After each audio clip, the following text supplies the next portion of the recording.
Weekly Verdict, episode 831. JML here. Fire Frank, the honorary Oos. Not feeling Oosy today. Charlie, he's in parts unknown on assignment. Man, I was perusing while you were getting set up the interwebs. I'm on WrestleZone.com and I had to click on this article. I'll show you the article. Give me 1 second. Hold on.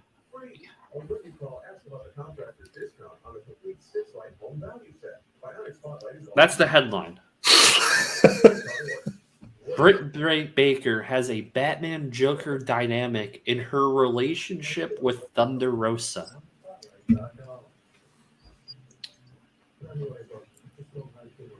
In a recent appearance on the Swerve City podcast, Britt Baker opened up about the on-screen dynamic with Thunder Rosa, comparing themselves to a famous pair of arch rivals. We always say it's kind of like the Batman Joker type. One needs the other for the success story to happen. We don't like each other. There's always tension, but the tension makes good TV. Despite their undeniable television drawing, Baker continued to affirm, I still think it's my division.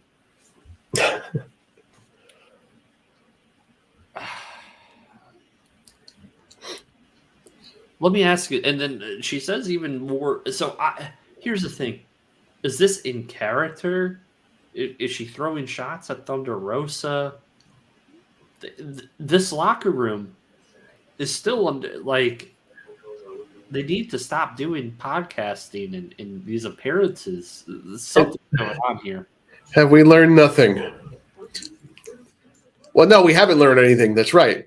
Because so this is what she says. I've never missed any episodes of TV with every broken bone and injury and this and that. I'm just saying, what bone have I not broken at this point? My leg, my nose twice now, my wrist. I had a concussion. And I was at work every week because that is where I wanted to be. I had my nose surgery on a Monday. Dynamite was on a Wednesday, and I was there cutting a promo because I wanted to be there. Okay. So I'm to believe Britt Baker has this like 80s mindset where you got to be at the show, brother. So she's bagging on Thunder Rosa. She's saying the on-screen relationship's one way, but it's also off-screen. Seems like it. This is not good. They already had.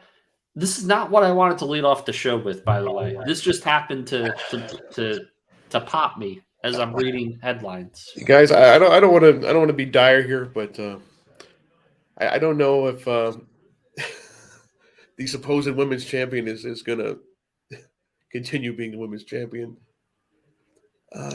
Wow. Thunder Rosa, I read a quote. I don't have it up in front of me, but she's always on Busted Open. So she was on Busted Open this week, I think a couple days ago, and they asked her when is she returning to AEW. She said, well, I don't know, supposedly in January, so I'm thinking January. Supposedly. So she's not injured? This is a mess. It's a mess. And, well, I mean, not to slam her. We have talked about Rose in the past, but there's a pattern here with her. But there's also a pattern. Yes. With Brie. I mean, Brett. Yes. That's another thing that people are going to talk about. Like we've talked about with the Punk stuff, one side is being talked about, one is not. It's pretty clear to me that Britt is like, and it's weird that you would think there'd be more of a backlash to this, like how everyone hated Charlotte because that's Vince's favorite, or she's Ric Flair's daughter. I'm just using it as an example. But it's pretty clear since the last couple of years, like he either thinks or he just.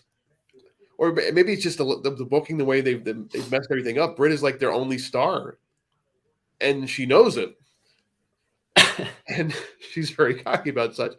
But at the same time, like I'm not feeling it either. No. And everybody's going to say, "Oh, you're taking shots." It's just a mess. Yep. And we're not. And before we get the what about on Smack? No, we're not talking about that right now, guys. That's another story altogether. But nobody's booking their divisions perfectly here across the board. But Listen. But I mean, like we said, we've got Britt and we've got a bunch of other people. This is just the AEW's women's division is Britt Baker is the show, and then here comes a random cast of characters that we might have her interact with occasionally. And we have Saraya appear kind of there now, and then not appear. We don't know if it's going to lead to a match or not lead to a match. Let me ask you a question. Does she feel like a big deal anymore? No. Or just another person? Why? Because the wind's already been taken. The ship has sailed because when someone has a layoff of 5 or 6 years of not wrestling, at least keep her on TV every single week, whether it's via satellite, backstage segment, ringside, like keep the character involved. When you just have them not appear on the show at all, right? You're losing. Yeah, that they don't do it. We talk about sometimes people being overexposed. They underexpose people for some reason, unless it's like I said, Britt. She gets TV time. It's pretty blatant. I mean, the only TV time they give consistently to in the women's division is Britt and Jade, and even then, you get random. Like I said, Freya's already gone. Like already cooled off. Nobody cares. Like the interest would seeing her wrestle, but even that already I don't care about, and I should care about it. Think about this. Do you remember any of the title reigns for any of the other women besides Britt's? I don't. I really don't. I know that Shida had it for a year. Riho had it. Nyla had it. Shida had it for like a year almost. And only matches she really had. She had a bunch of matches with Nyla. She had a couple matches with Britt.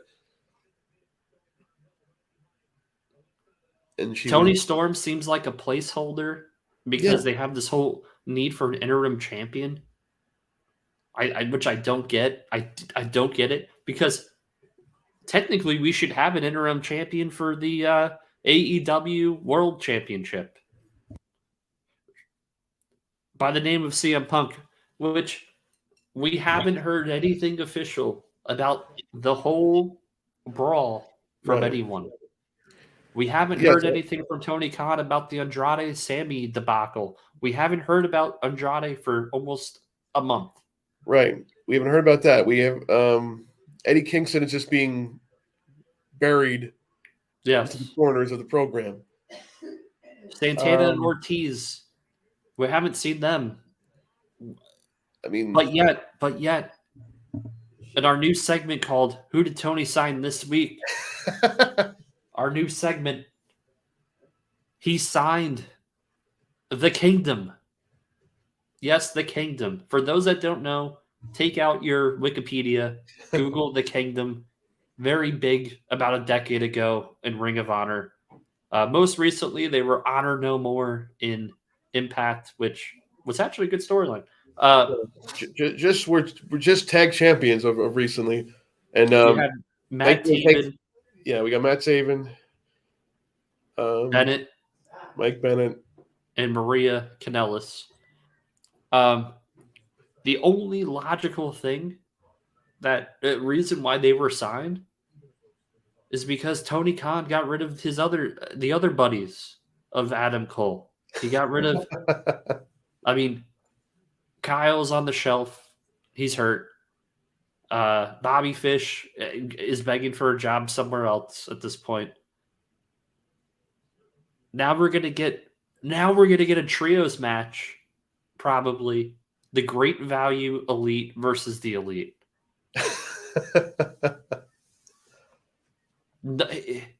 You go from the opportunity to have a main event 6-man match because that's what it would have been. I would have been into it. I would have been into it. You would have been into it. It's a big time thing. To a mid-card trios match. It's not a knock. Well, it is a knock, but Taven and Bennett are not on the level of what Undisputed Era did. The Kingdom, it's two completely different factions.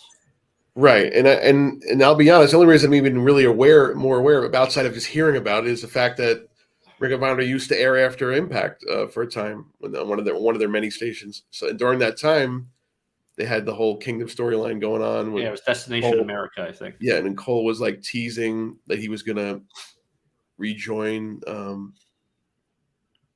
with O'Reilly and Fish at the time, and then he wound up just staying with the Kingdom. Also known as OGK, which is because there was another split in the Ring of Honor later on.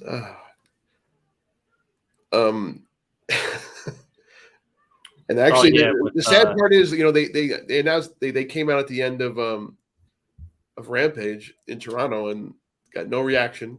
Several friends there. It was so strange. They were just, like I said, just on Impact. The way they tape is awkward. Like, they were just fired on TV last night, and they were signed by Tony the same day. How nice of Tony! I know a lot of people don't like Matt Taven and blame him for Ring of Honor going downhill when he was given the belt. Although I don't think that's necessarily. They had no one else to give the belt to. Yeah, I mean, once Cody and the Elite left Ring of Honor before that MSG show, they were dead in the water. Yep. So, not that I'm necessarily a fan of him. I'm more familiar with Taven because he used to do a lot of indies around New York. We saw him at Poughkeepsie at the time, but I used to see him on several different shows. He's fine, nothing special. Mike Bennett's a pretty good wrestler, but he's not. Again, all the charisma is Maria. So yeah, it worked in Impact with the Honor No More stable because it had a storyline that's over. So yeah, let's sign them. Let's sign them just because we don't want the other guy to try to attempt to sign them. Although I didn't think they would be going back there, Maria and Mike, after what happened the last time. But even with Hunter in charge, so I'm not too surprised. Oh, actually, you know what? We have a bonus this week, by the way. We talk about who did Tony Khan sign this week. We're burying the lead here. Who did Triple H sign this week? No, I was going to say we buried the lead, though, with Tony Khan. We've got a bigger signing than that. We've got actually multiple, apparently. We had one with a graphic. We've got the illustrious Josh Woods is now full-time ring of with AEW. Wait. Hold on a second. For the Ring of Honor TV show that we do not have.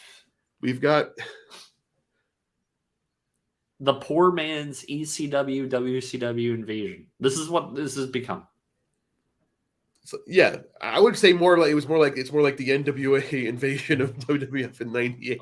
Oh, by the way, Taven got absolutely slaughtered by Wardlow. Right, on his first match. That's how much they think of the Kingdom. So they already mean nothing. We've signed, and apparently he also in his spending spree this week, supposedly bringing in Juice Robinson now after he appeared a couple times. Oh yeah, and Bandito. And Bandito, yeah. So we're just going all the way with So there's 5 contracts handed out this week that we know of. There could be more. He might have signed the Water Boy from the Washington Commanders, for all we know. And we've got more people, and we've got, like I said, people that want to leave have not been addressed. I'm sure we're going to be seeing House of Black back soon, randomly losing to Taven and Bennett or something. Because at what point does FTR get out of? Yeah, I would get out if I was them. I'd get out as soon as I could. They lose another number 1 contender match. Right. After they've been number 1 contenders without a shot for months, and because we have to go back to the same match back to back on pay-per-view. We've already seen it twice with the Acclaim and Swerve and Glory. Are we going to? Which to me seems to be just a setup so Swerve can finally turn on Keith Lee. But what are we doing? We have multiple people getting super hot with the crowd, and we're ruining it. We're doing the Vince thing here. We did it to Wardlow. They're doing it to FTR. Saraya's already had it happen. Jamie Hayter was getting really hot. Nope. We're just gonna put that on the back burner because we got Saraya here now that we're also not gonna use. If we got FTR and the Usos, give it to me. We've had it before, but if we really got an FTR versus this Usos, forget it. Mm-hmm. Yeah, like we talked about possible like who could take the titles off the Usos, but if you could make that happen for next year, there's only one tag team, and they're not even a tag team right now. It's Sammy and KO. Yeah, that's the only other thing we've talked about. But yeah, I know that people have said, well, I know Hunter wants to build his tag division, so I'm sure they're on his list, whether or not they want to go back. I'm sure the Bucks aren't on his list, but the Bucks think that they're on the list. They think they'll make it appear to be. Yeah. I mean, we saw Gallows and Anderson return before we saw the Bucks ever get signed. So, yeah, I don't know. Real briefly. So let's keep track. That's like 5 people signed this week. Well, let's talk about Carl Anderson. Carl Anderson has a New Japan title. Oh, yes. What a debacle that is. I'm trying to figure out why you would put a belt on someone that's not signed. I'm confused. And here's my, because everyone's going to say, oh, you love Triple H or you love Triple H. Yes, but I'm going to call him out on this one. You knew he had a title. Now, this is a very Vince thing to do. Yeah. Okay? You should have said you have to fulfill your obligations in New Japan and drop the title before coming here. Or vacate the title. Do something. Yeah, because oddly enough, I think Vince had done that more late before he got, like, there was some people that had come in and he let them finish their obligations. I don't know.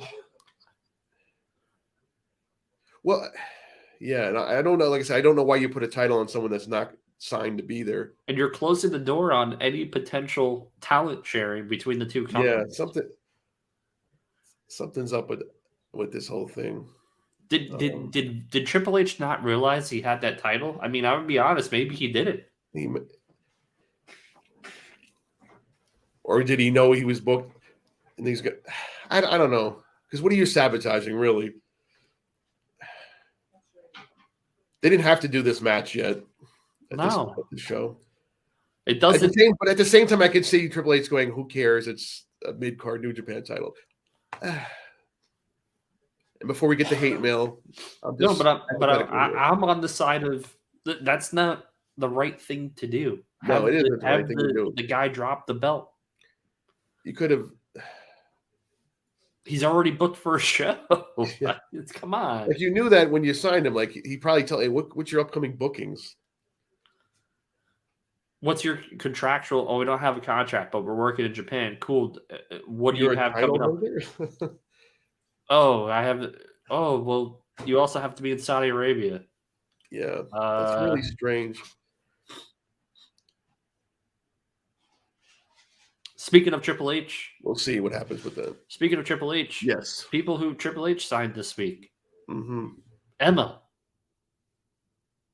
Now, she came out to no reaction on Friday. I watched the clip back. Man, the crowd went mild. I'm not too surprised. I mean, she was never a deal on the main roster. And a lot of those people that were probably watching 5 years ago may not even be watching anymore, especially the younger people. Or they didn't care. That was not a way to re-debut someone. No, not, unless you're a big star, that's not a way to re-debut someone. Like someone that everyone's going to pop for. Should have been some vignettes. Should have been some. Yeah, you could have built it up. It was kind of out of nowhere, and that's why I'm kind of shocked. Now, was she officially signed? I'm going to guess. Yeah. So, damn it. It would make sense if she joined up with Damage Control or something something. With her and Bailey having the connection together. But to have her just thrown to Ronda. That's a very dare I say Tony Khan like maneuver. Man. That wasn't good. That's a miss by Uncle Paul here. I didn't like it. Obviously she's dating Madcap, but do you really think Madcap has that much influence to get his girlfriend signed? No. No, it's just she was one of Hunter's NXT Children, so of course he has Yeah. a soft spot for her. I mean, and she's available. They can always use some extra talent there to work with some of these younger talents. So I mean, it's not a bad signing. It's just you could have done something to make the people care, because now she's just some person that came out that Ronda destroyed. And a couple things while we're on the topic of Triple H. Can he get CFO and Jim Johnson back making music? Can he get just the both of them? Just pay them some money? He could. The new themes are horrendous. AEW has better theme songs than WWE. Yeah, and that's going with a lot of them being very generic, but at least they're generically good. Yeah. There's a couple exceptions, but yeah, I don't know what's going on with that. Because you got some good ones, then you got some bad ones. Who's the good ones? That's a good question. Well, I mean, I like as far as new themes. We've got the Damage Control remix is okay. I like Solo's new theme that they debuted him up here with, but outside of Roman's, I think Seth is remixed. Seth is a kind of yeah. Wyatt's new theme is interesting. I like, but that's Code Orange. This is not right, it's not. You kind of caught me in this here. Judgment Day is Alter Bridge. Alter Bridge, you're right. Yeah, we definitely need some help here. Like when the best theme on TV is like the ones that we already mentioned, that's not a good sign. Riddle is okay, but it's another remix. Yeah, it was older song. I'll shout out. NXT has a couple of decent themes, even though they're generic. We'll shout out Joe Gacy's theme, even though it's a terrible character. The theme song is really good. Man, that they have kept The Rock's daughter under wraps for like 4 years. Now all of a sudden she appears. Yeah, I was not expecting that. It's interesting to say the least. You sound really down on it. I don't know. I mean, I've been down on the stable already, but I was not expecting that reveal. We'll see. Listen, it's going to be tough for her in general. We know. Tough. It's tougher than Charlotte. What Charlotte had to deal with. Yeah, much more. So it's not like she has her dad there with her. No, like Charlotte got to have. There's no. Imagine like you have to have the charisma of your father, and your father's The Rock. Yeah. At least Charlotte could like actually in ring go good enough. There's athleticism there. We don't know what Simone Johnson's background is. And like you said, she's been there, I think 3 years. She's been at the PC longer than she's been signed. I think she was signed in 2020 officially, but she's been there for a couple of years training and stuff. And they've not used her outside of like these house shows they're doing now. I'm intrigued. I don't know. We'll see where it goes, but it did get him a lot of press. I'll give him that. Got a lot of mainstream. Almost 3 years in the Performance Center. Actually, longer than that, because I think she was attending the Performance Center while going to college. I think she recently finished up college. Maybe this is why she's debuting, but I don't know. It's out of the blue. Yeah, it was like I said, it was a genuine shock. There was no indication. I was convinced it was going to be someone from either UK or somebody else that they're repackaging.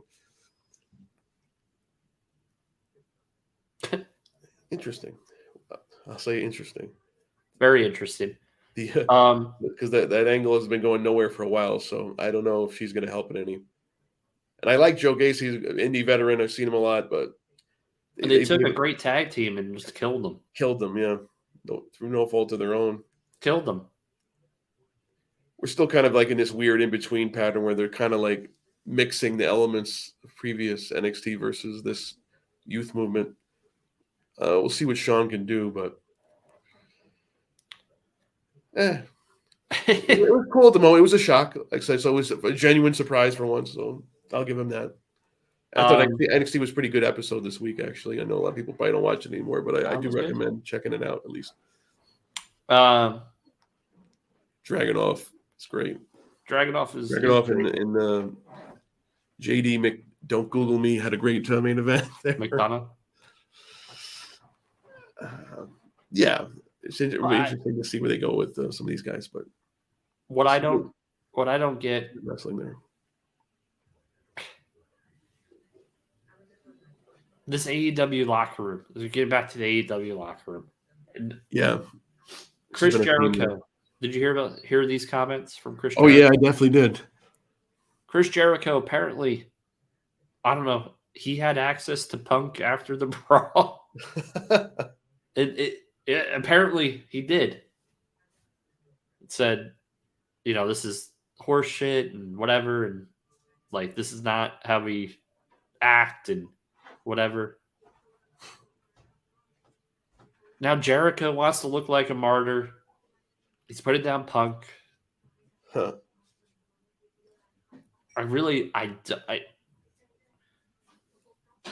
Everyone for almost a year ate off the plate of CM Punk. Okay. Yeah. Revenues were up. Ratings were up. But yet, when the guy is down and out, you're just going to kick him. Kick him when he's down. Yeah, like for months we heard all these reports of how, sunshines and rainbows, and now everyone didn't like him. Yeah.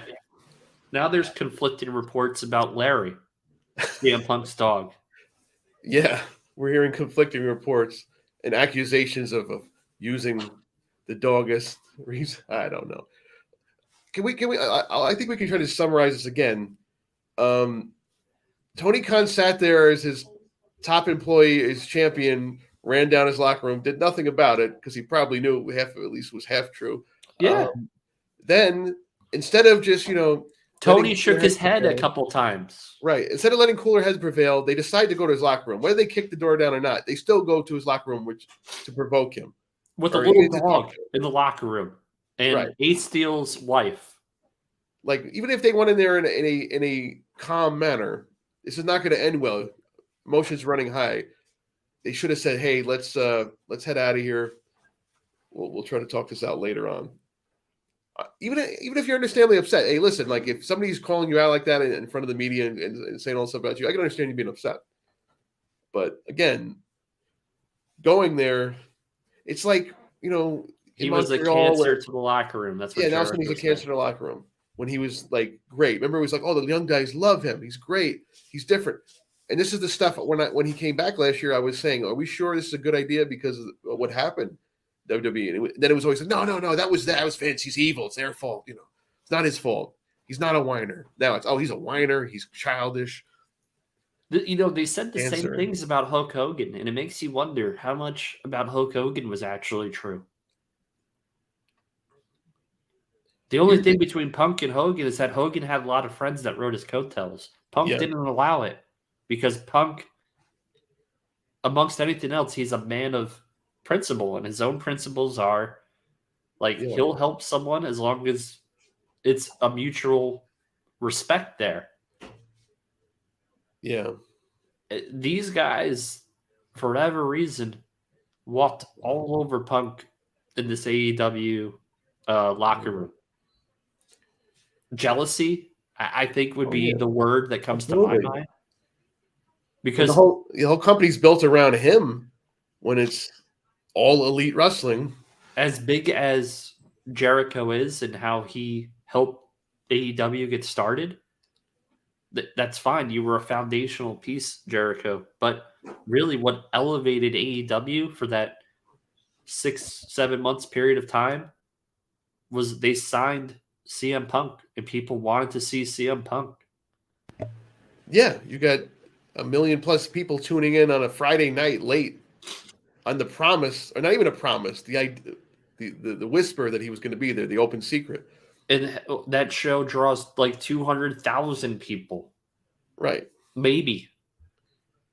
And it was legitimate. We talked about, on a previous review about Hogan going to WCW. This was legitimate, like, as many people as they signed, Jericho, Sting, Danielson even. But when you have, like I said, a guy the hottest free agent who's been away from the game for 7 years. Yeah. Everybody wanted to see if they can bring him in. Nobody could do it. I give Tony Khan credit. He give did him credit. He got it pulled done. off. And what did he do? He right away said, "We're gonna push this as quickly as we can." And who did Punk say he wanted to work with? I want to work with Kenny. I want to work with the Bucks. Yeah. I want to work with Darby. I want to work with Jericho. I want to work with Moxley. There wasn't one person he said he didn't want to work with, besides maybe Colt Cabana. And really, at the end of the day, Colt Cabana still has a contract. Mm-hmm. He's just on the show that doesn't exist.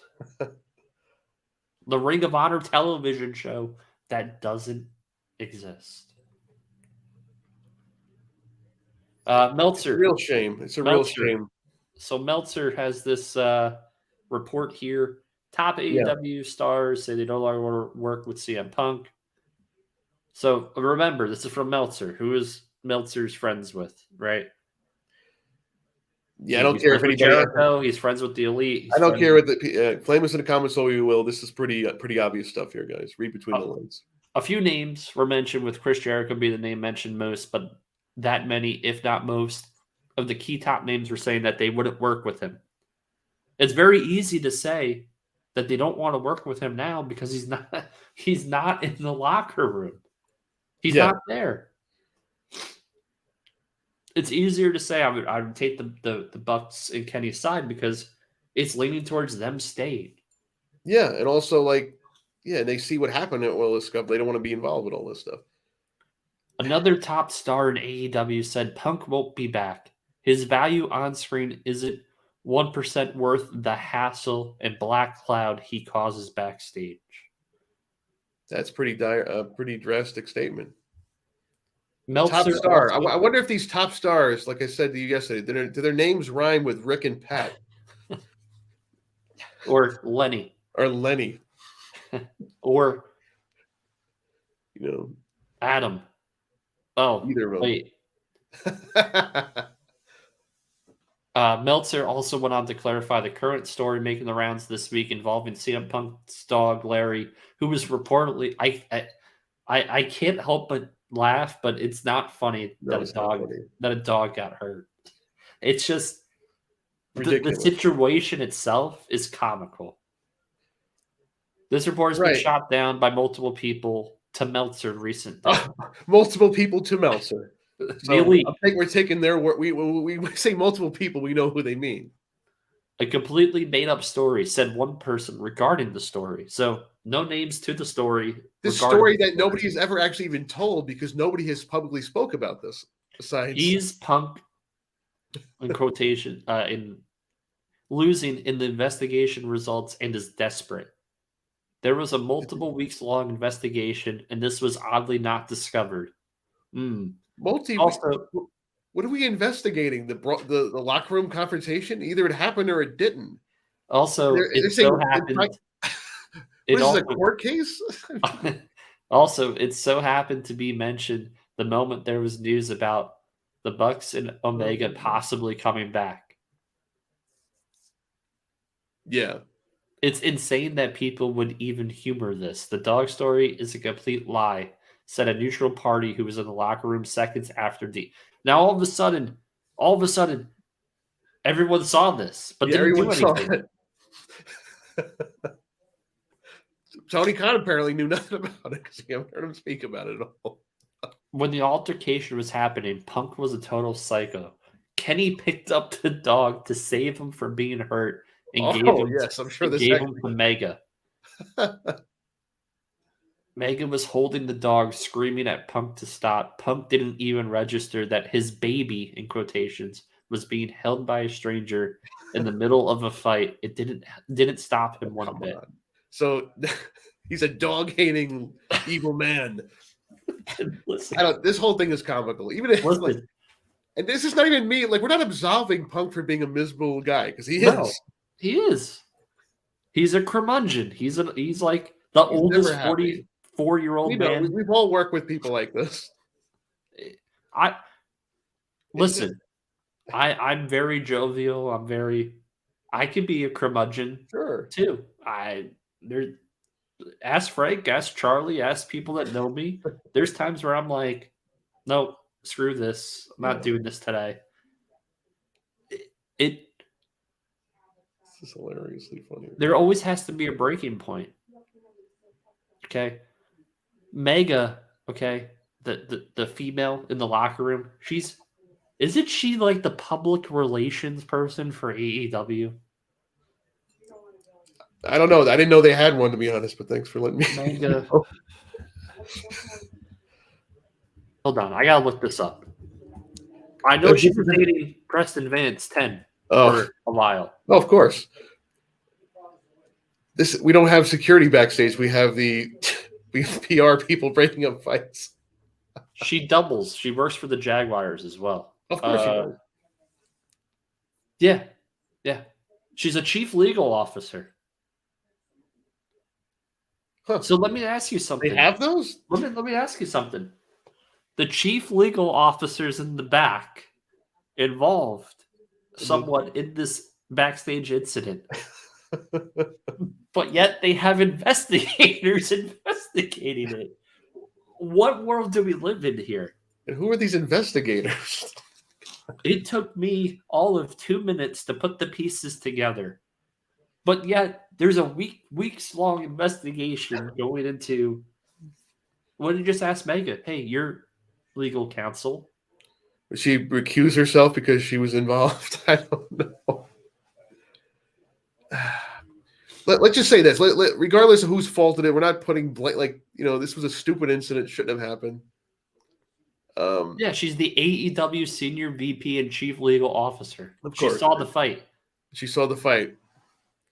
She had the dog. She had Larry the dog, apparently. Now she had the dog. It was Ace Steel's wife, then it was Kenny Omega. Now she has the dog.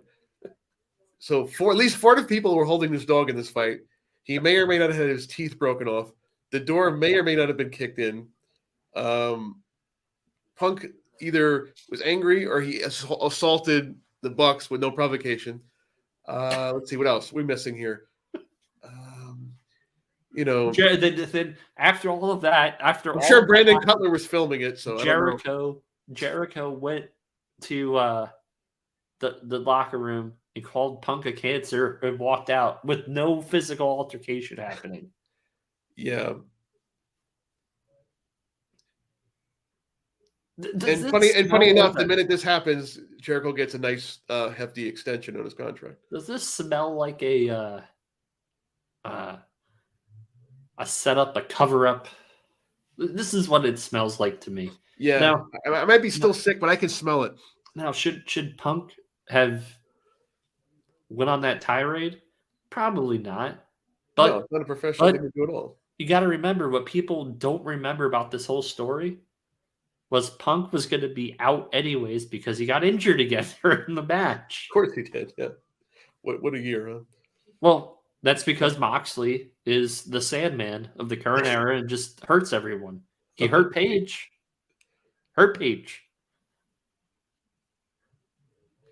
Don't say that, man. We'll get some interesting comments, I'm sure.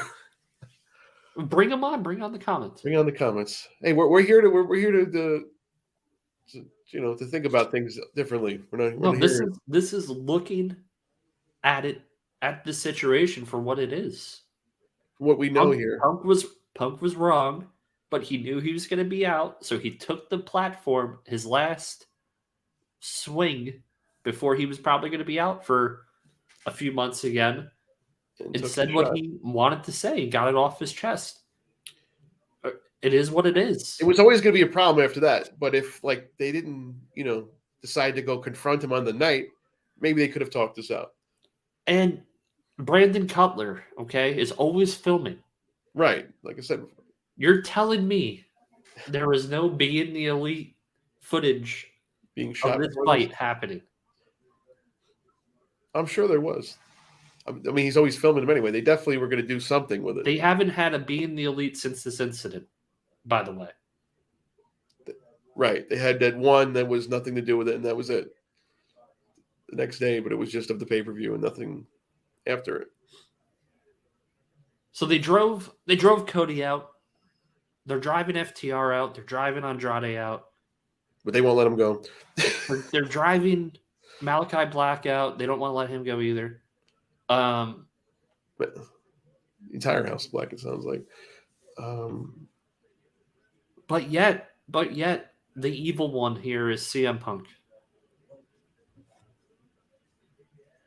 When an EVP leaves the company and Cody, wouldn't that be the telltale sign that there's something wrong in the infrastructure of AEW? Yes, like, and the first thing I think I said to you when this company was formed, when we're hearing about these guys are all EVPs, we're like, have we learned nothing from the failures of other major companies? Why are we allowing they weren't even to be in charge? EVPs. They were just getting paid a boatload of money and had Right. a little bit of creative Yeah. control. But this whole thing, fans were trying to tell me, oh, they're going to let them be in control of their own characters. That's never a good thing. Because who's going to put who over? That's Right. That's the thing, which is why, we have all these wonky finishes anyway. They had Orange Cassidy red hot. Then by the time they put a belt on him, he's ice cold. He's Sorbet Cassidy at this time. Orange Sorbet Cassidy. Because he's ice cold. Not as popular as he was. The only thing in AEW that's been interesting, we'll bring this up, this MJF slow burn into babyface MJF. It started upon his return. Now he told Stokely not to attack Moxley. Stokely disobeyed. He fired Stokely. The firm beats up MJF. So the group that we thought was built for MJF seems like they're going to be his logical opponents for the next few months after he wins the title. But then, let's throw in the mix. We have another tournament. Another tournament. For World Title Eliminator Tournament. How many tournaments do we need? Well, I mean, because I don't know. They do these all the time. Like every year now, like that's like the thing. I think for Full Gear, it's like, oh, we have to have the World Title Eliminator Tournament, and it's a number one contenders tournament, is what it is. Let's with these fancy names. They had the ranking systems, which they basically abandoned because nobody cares anyway. We've got Penta getting a title shot on Dynamite. I assume my only answer was I assume it's because he had such a good match in Poughkeepsie when we were there that they said, oh, we got to have this match back. I don't know why he got a title shot.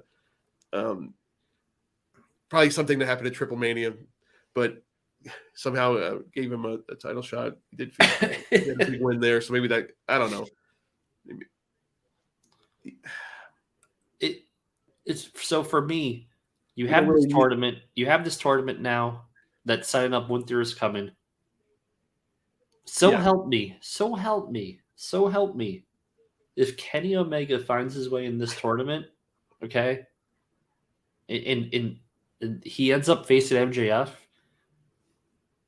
and MJF was to lose to Kenny Omega, I don't want to hear anything about any other wrestler getting favoritism ever again. That would be that would be worse than the finger poke of doom.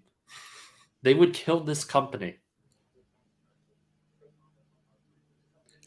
I'm sure they defend it because, MJF, it may not stay. Whatever, you got it. You have to push him now and give him a reason to stay. Or even if you don't, you got to get some use out of him here. And now it's coming out. There's all these stories he doesn't want to turn babyface. They're kind of doing it against his will, so are they just messing with him? They don't actually have to change. Like we've said on other shows, you don't have to change him at all. You just change who he faces. I mean, we saw The Rock do it. He didn't Austin. Like the first year he turned face, like he was still just like a jerk to everyone. Yep. Even like his friends, like him and Foley. Yep. Treat him like dirt. But in this case, like it's really strange because they said they brought him back. people wanted to cheer him anyway. They kind of make it. They try to make him evil. They pair him up with the stable that we think is his thing, and now it looks like I don't know. I don't know if they changed plans or if this was part of the plan all along. It was kind of a weird beatdown at the end. It was a little long. It's kind of nitro. But now that MJF's out of the firm, right? Right. Or that the whole not thing is not a thing. I think they need a main event guy to take the MJF spot in the firm. Sure. What better person to put in the firm? I'm just throwing this out there. Is Wardlow. Like, why can't they just have Wardlow drop this TNT title and then just have Wardlow take the firm? Like, he was actually behind the firm. Right. And he's trying to get, like I said, because look how MJF treated him. And he can easily say, yeah, and now you like this guy? The guy that did this to me? Look what he treated me for months, used me. I leave him, and now I'm nobody, and you're cheering him? He's getting it would be a very awesome dynamic switch. And I think he needs it because Wardlow is ice cold. Again, because of their awful booking, he's ice cold. Yeah, and he's getting beat down by Hobbs and freaking Brian Cage. And he's a TNT champion, but he's in a nowhere tag team with Joe. So he's in between, which is a Ring of I don't understand this whole thing. And Joe's always one move away from being out for 8 months. Yeah. Right, which is the main reason why they had him doing commentary before he was released the first time. But I hate to say it because Joe's pretty much at the end of his run here. Yeah, he can't stay healthy at this point. No, too bad. No, he's done. He's done. He's basically his value would be on the mic or whatever you can do with him. Yeah. Which is what Hunter saw in him. He should be Taz. He should be Taz. That's one thing Vince was right about that when he used him as commentary. He saw it. This guy's broken down, but he can talk. We can use him in another way. Say what you will about Vince there, but it's one thing he was right about. You could even see it last year when he came back and had the Metro Cross. He's done. Yeah. It's okay. It's too bad. Like he never hit it. It is what it is. He was in TNA too long. That's the problem. He should have jumped sooner. He had the opportunity. He decided not to. He had multiple opportunities. I mean, there was also always that rumor that when he rejected WWE, that's why Umaga character could have been him. But yep. maybe not the same character, but that spot. Yeah. What else? Yeah, we hate to be so negative, but like you said, the main positive is this MJF stuff, which is really still interesting. And this is the thing that's carrying this pay-per-view coming up. Yep. And then on the other show, the other company, Sami Zayn continues to impress in his role. So that's positive for WWE. Judgment Day is picking up some steam, which is good. Dominic Mysterio doing a great job of getting X-Pac heat with that line. On this generation's Eddie Guerrero, oh no. Eddie Guerrero was that generation's Dominic Mysterio. And people were like, what? But let me tell you, it worked because everyone ate that line, hook, line, and sinker. He's getting that actual heat, but it's drawing actual heat. Yeah. And his, like I said before, his awkwardness delivery works even better now in this role. It reminds me,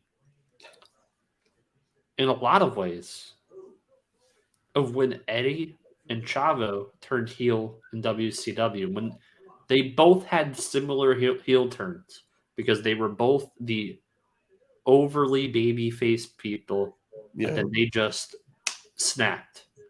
Right. And we're getting that now with Dominic. Right, like when Eddie corrupted Chavo. Now nuts. So now we had Rhea to link into the Rhea and Dominic thing. He corrupted Dominic. Yes. Clearly. They need to have some, I don't know, they need to be romantic. They need to be more over the heavy. They need to hit you over the head more with that, you're saying. Like make out, I don't know, something. Yeah, if he wins a match, yeah, exactly. The Edge leader thing. Do something. Because him just simping and not getting anything just it makes him doesn't do any good for him. No. For the people that say Finn Balor is the leader of Judgment Day, he's not the leader of Judgment Day. It's the group started to take off again when Ripley came back. Right. And I said this several months ago. I said, we're going to get Beth Phoenix and Ripley. And it's going to happen. Right. This makes sense. Ripley body slammed Luke Gallows. You're telling me that she is not the focal point of this group. That's Finn Balor, 43-year-old Finn Balor. All of a sudden, it's going to have a career renaissance. And I love Finn. He's a fine part of this group. He fits in, but he's not the leader. But Finn Balor is Dolph Ziggler. That's who he is. Yeah, kind of. It's sad to say. But this is the better role for them all, like I said, and it's a good thing to have, like you said, you have Rhea leading this faction, a male faction. You have this strong female leading a male faction. That's perfect. Perfect. And I know that's a Hunter thing. He's pushed her since the beginning. Yep. When he discovered what she can do. And he let her be her. She got the tattoo. She's got the short haircut. She doesn't look like the typical woman that appeared on WWE television. Yeah. And right. And now he's letting her just talk like, I'm sure everything is still scripted, but she's sounding more like herself. When she first came in, they were trying to force her as this babyface, force her this character. Now she's just being evil and reveling in it. Yep. And it's believable. It is. Speaking of changing characters, Nikki ASH. Oh, yeah.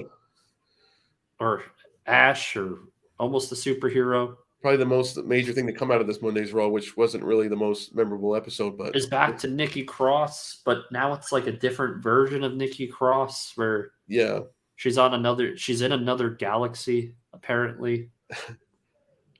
She's like crazier Nikki Cross, but not like completely out there. It's like borderline crazy. And and she attacks Bianca. I thought maybe she's joining with them, but no, she's attacked both of them now. So she's like this outsider. Like that part, I don't know. She needed a change, obviously. WWE, they have some of the similar issues as AEW, where they do have a bunch of talent with no direction. They do, and that happens with a wrestling company. Yeah. There's some things that I don't like. I don't like the fact that Corbin is with JBL. To me, it does not make any sense. I don't need JBL on my screen anymore. And most new viewers have no idea who JBL is. Yeah. Like if you're going to introduce a character, fine, but to be there all the time, even then, I think Corbin's at this point where, like, no matter what they do with him, nobody's going to be happy or nobody's going to be into it. No, because they remember him at the low point of Constable Corbin. Right. Which wasn't his fault. When he fed Roman dog food. And then the next Monday Night Raw, the McMahons come out and they basically chastise Corbin for the drop in ratings. And then people latched on to that because fans are not exactly smart all the time. They blamed him for that. At this point, I don't know what you do. It's been there a long time. I don't know what you do. Is it even worth it? They like him. Yeah, and that's like he has something. It's not like he can't go. He's not like he can be. He's valuable. one of the best heels that they have. He doesn't need a heater with him. He doesn't need to be over the top either. He just needs to be a jerk. He didn't need a king gimmick. He didn't need The problem was they changed his best character. Right. Which was the initial Lone Wolf Corbin character. Silent, beating up people character. And he should have shaved his head. Before he debuted, in the beginning. That was the issue. That was I honestly think He that looked was terrible. Yeah. His initial NXT push, he was just like you said, the lone wolf. He was the fans were into him, but he wasn't necessarily a babyface. He was just a guy. He was the Goldberg, Yep. essentially, what he was. And it got over. Then they turned him into like this smarmy indie hating heel in NXT, and it kind of worked. But then he comes up, and they're just like randomly fighting, Dolph Ziggler feuding, of course, because that's what He everybody wins the Andre the Giant Battle Royal. He wins 60th Money of in the Death. Bank. It gets the He Cena. loses. He he loses gets the Cena Cena. feud. Yeah. He gets that Constable stuff. They put him over Angle, but that didn't do anything good for him. He gets King of the Ring. Bad feud with Roman, like we said. Oh, before we end this episode, we have to talk about it. I wish Charlie was here for this one. This is the second week in a row I'm going to say it. Where are we going with Bray Wyatt? Where are we going? I haven't a clue. He's not interacting with anyone on the roster. So that's number one, scares me, because where does this go after this? That's already taken a while to build. Eventually, he has to face competition on the roster or have a feud or have interactions. It's like Bray Wyatt has a separate company that he's working for. He's the only guy there. And he's the only guy there. We got the reveal of Uncle Howdy. Looks like Barry Windham. Sounds like Bo Dallas. I'm confident it's Bo Dallas. They have the same earring in the ear. Same cross earring. We're gonna have two. We're gonna have him as an actual character. It's not just in his head. I don't know.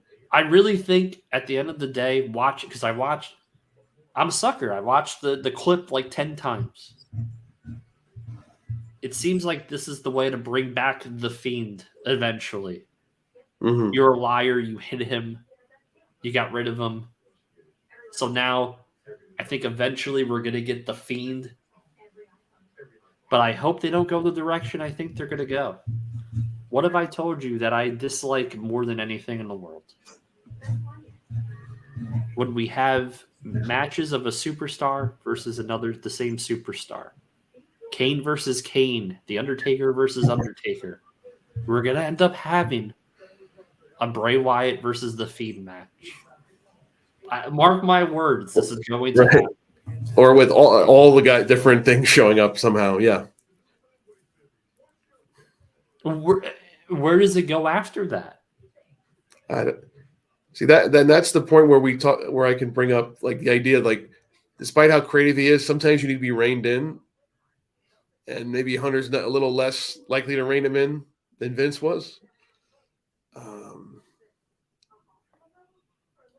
He can't have his own show. No, and you kind of had to move quickly with this. He came off this big return that was looking for, people were going crazy, anticipating it.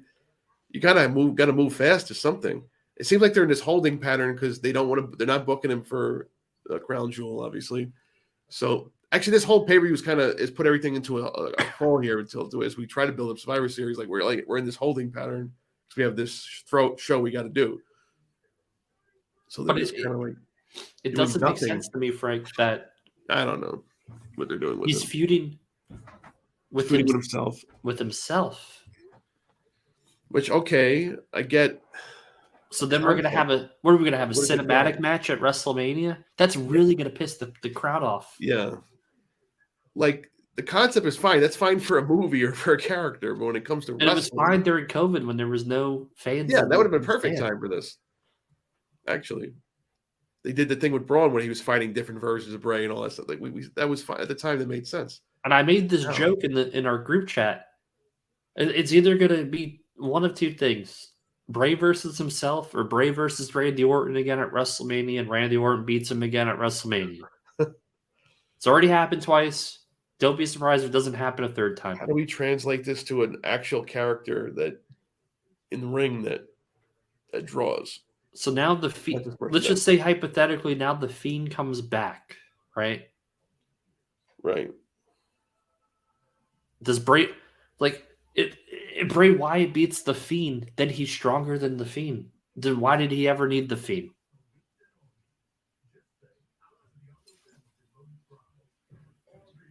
Yeah. I And mean, if I Bray think I like Wyatt- your idea better coming out of that reappearance where you were saying like he's got these guys under control now. They left Yeah. the funhouse and all that, but yet now he's being tortured by another thing in his head. He's a liar. He's a liar. A little Okay. too high concept for wrestling. It's too much of a slow burn. Right. You can slow burn wrestling, but it can't be like this is like just promos and creepy videos. They look great. I mean, great production, obviously. He has to interact with someone else on the roster. That's the thing. That's what's got to go. Somebody has to say, "What are you doing?" Like somebody's got to like at least have a backstage segment. Someone bumps into Bray in the back, or Braun goes, "Hey, Bray," like something. Because it's basically you're booking a separate show, which is Bray. I don't get it. Yep, I don't either. I hope Charlie can chime in. Maybe you can figure this out for us. Figure it out for us. Like I said, we're being honest here, guys. We're not going to sit here and try to like sugarcoat anything. I hope they figure it out. We want there to be something. We were just hoping. Right now. The signs point to Bray versus himself. So, all right. With that being said, that's all for this week. Like, comment, share, subscribe. Have a good one. Good night. Good luck. We'll see you guys someday soon.